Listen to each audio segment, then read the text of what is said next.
Je voulais m'appuyer ce soir sur la prédication que nous avons eue dimanche dernier, qui avait pour titre « La Sainte Seine, le surnaturel manifesté ». Le rythme, en fait, de la vie sociale, de la vie des premiers chrétiens était vraiment marqué par une réalité communautaire assez présente. On sait qu'ils avaient tout vendu, tout mis en commun. Et dans Actes 2, les versets 46 à 47, nous pouvons lire « Ils étaient chaque jour tous ensemble, assidus au temple. Ils rompaient le pain dans les maisons et prenaient leur nourriture avec joie et simplicité de cœur, louant Dieu et trouvant grâce auprès de tout le peuple. Et le Seigneur ajoutait chaque jour à l'Église ceux qui étaient sauvés. » Et je voudrais souligner trois actions qui sont marquées dans ce passage. La première, c'est qu'ils étaient chaque jour assidus au temple. Ce terme « assidu » trouve son origine en grec avec le mot « proskartereo ».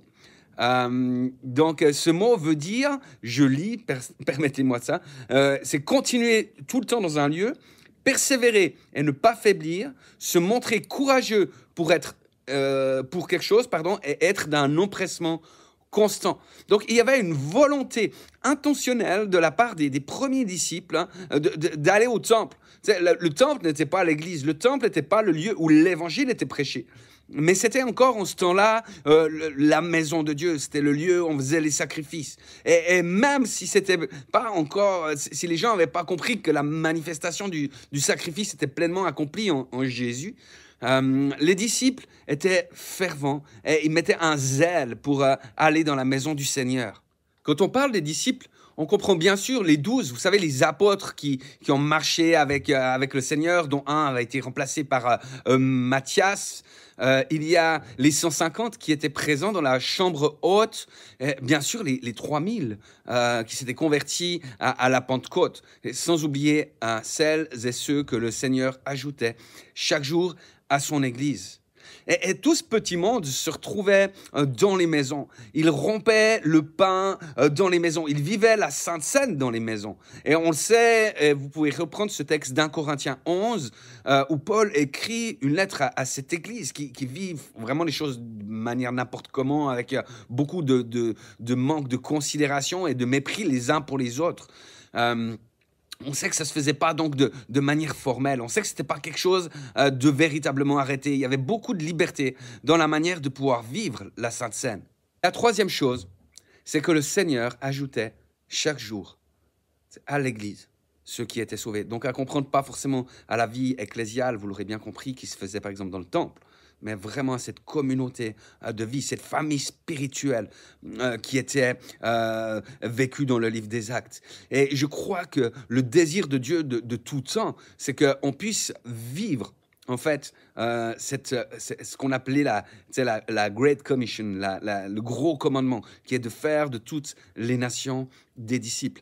Notre désir pour les bases, c'est que, en fait, ce soit des lieux de vie, des lieux où des hommes et des femmes qui ne sont pas encore au bénéfice de la grâce puissent rencontrer Jésus-Christ, être sauvés. On veut que ce soit des lieux de vie, des lieux dynamiques qui se multiplient et se démultiplient à l'infini par la puissance du Saint-Esprit. Et reprenons ce texte d'Acte 2, mais d'une manière un peu plus large. Nous allons lire les versets 42 à 47. Il persévérait dans l'enseignement des apôtres, dans la communion fraternelle, dans la fraction du pain et dans les prières. La crainte de l'Éternel s'emparait de chacun et il se faisait beaucoup de prodiges, de miracles par les apôtres. Tous ceux qui croyaient étaient dans le même lieu, ils avaient tout en commun. Ils vendaient leurs propriétés, leurs biens et ils en partageaient le produit entre tous selon les besoins de chacun. Ils étaient chaque jour tous ensemble, assidus au temple. Ils rompaient le pain dans les maisons et prenaient leur nourriture avec joie et simplicité de cœur, louant Dieu et trouvant grâce auprès de tout le peuple. Et le Seigneur ajoutait chaque jour à l'Église ceux qui étaient sauvés. Je crois que l'ordre des choses dans ce passage est très important. La première chose qu'il faut souligner, c'est qu'ils persévéraient dans l'enseignement des apôtres. Ça veut dire qu'ils volontairement, ils alignaient leur vie à la volonté de Dieu. Ils alignaient leur vie à la parole de Dieu, mais pas seulement à leur compréhension de la parole de Dieu ou à leur ressenti par rapport à la parole de Dieu, mais c'est vraiment aligné à l'enseignement des apôtres. La deuxième chose, c'est qu'ils vivaient donc la Sainte Seine, le repas du Seigneur. On va revenir là-dessus. Et la troisième chose, c'est qu'ils avaient la crainte de Dieu. Et je l'ai déjà dit dans un message, mais comprenons bien que la crainte de Dieu, ce n'est pas une peur ou comme ça de ce qui pourrait nous tomber sur la tête, mais elle se manifeste véritablement dans l'adoration. Et il y a des conséquences lorsque ces trois choses sont alignées dans nos vies. La première conséquence, c'est qu'il se faisait beaucoup de miracles et de prodiges au travers de leur vie.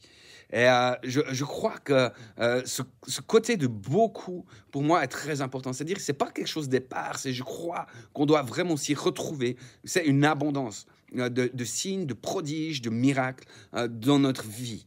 La deuxième chose, l'autre conséquence, l'autre résultante, si je peux dire ça comme ça, c'est que en fait, les disciples avaient tout vendu et ils mettaient tout en commun. Alors, je ne crois pas que c'est un appel, on doit forcément faire cela dans la saison actuelle, je ne suis pas sûr, mais cela montre quand même que l'idée des gens, ce n'est pas forcément d'un coup de moi, mes besoins, mes soucis, mes choses, à moi, mon truc, etc. Mais il y a vraiment une générosité qui se dégage de cela et une envie de pouvoir être en bénédiction pour l'autre. Et je crois que quoi que ce soit que l'on ait ou comme ça, on peut être en bénédiction pour les autres. Ce qui est intéressant aussi, c'est que là, nous avons 5 versets. Et la Sainte Seine, dans ces 5 versets, est mentionnée à 2 reprises. Et c'est pour cela que nous devons comprendre que le partage du repas du Seigneur n'est pas quelque chose à minimiser, bien au contraire. Je ne vais pas reprendre ce que j'ai enseigné dimanche par rapport à la Sainte Seine. Cependant, juste nous rappeler que si elle est mentionnée 2 fois dans 5 versets, c'est juste énorme. 2 fois la Sainte Seine est mentionnée dans ces 5 versets. Et je crois qu'on doit comprendre qu'elle est centrale dans notre vie de foi, dans notre vie chrétienne. La première chose, c'est que Paul dit que nous devons prendre la Sainte Seine d'une manière digne. Et pour le faire, pour qu'on puisse être digne de la prendre, on doit pouvoir s'examiner soi-même. Et on s'examine par rapport au corps de Christ. C'est pour ça qu'il est important de pouvoir discerner le corps de Christ lorsque nous prenons et nous mangeons le repas du Seigneur. Donc, discerner le corps de Christ, c'est premièrement reconnaître l'Église, mon Église locale, comme étant ce corps dans lequel Dieu m'a placé, dans lequel il m'appelle, et j'en suis un membre à part entière, et c'est reconnaître cela et dire, waouh, ensemble, nous sommes le corps de Christ. Nous sommes, en fait, la manifestation physique de la grâce de Dieu. C'est juste énorme. On pourrait en parler après, mais c'est juste extraordinaire. Et la deuxième chose, c'est que nous annonçons la mort et la résurrection du Seigneur jusqu'à ce qu'il revienne. Et cela veut dire que lorsque tu t'examines toi-même et que tu discernes, en fait, la mort et la résurrection de Jésus-Christ, tu comprends que tu n'es pas coupable. Donc, tu n'es pas en train de faire de l'introspection, en train de chercher tout ce qui ne va pas dans ta vie, etc. Tu n'auras pas de peine à trouver, tu sais, on est tous en chemin, etc. Mais d'avoir un regard, de porter un regard réel, spirituel sur qui tu es. Ce n'est pas dire « je veux me voir au travers de la manière que Dieu me voit ». Parce que ça, c'est une chose. Mais c'est vraiment dire je veux reconnaître ce que je suis aujourd'hui. Ma vraie nature aujourd'hui, elle est en Christ. Et donc, tu t'examines toi-même et tu réalises, tu es là, waouh, je ne suis pas coupable. Tu sais, tout mon péché, ma faute, ma honte, mes fardeaux, etc., Dieu les a pris, les a imputés à Christ. Et tout ce qui était sur Christ, la bonté, la gloire, la vie, Dieu les a pris sur Jésus pour les imputer à mon propre compte. Imagine le jour où on pourra se retrouver tous ensemble.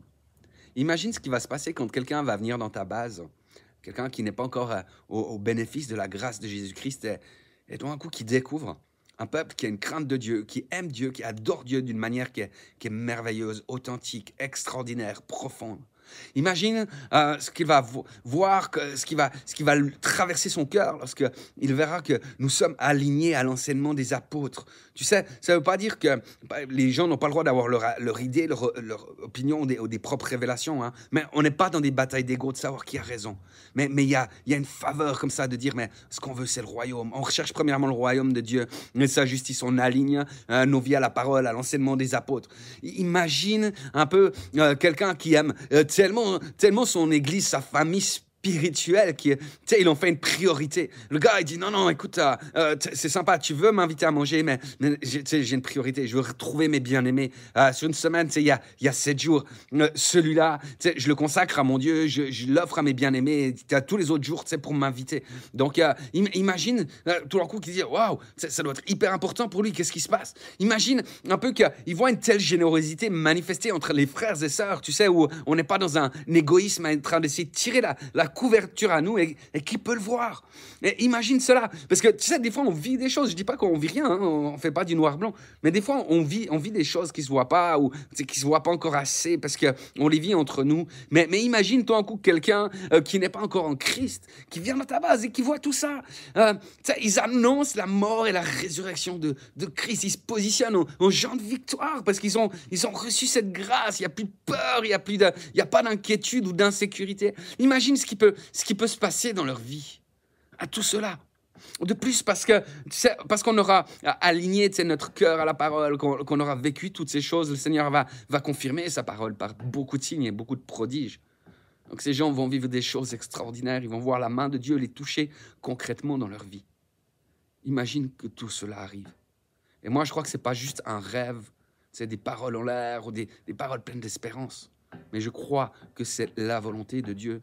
Et pour cette saison qui s'en vient, là c'est encore un peu fermé, mais pour cette saison qui s'en vient, je crois qu'il va y avoir des véritables différences que nous allons pouvoir marquer ensemble parce que nous sommes l'Église de Jésus-Christ et nous sommes son corps.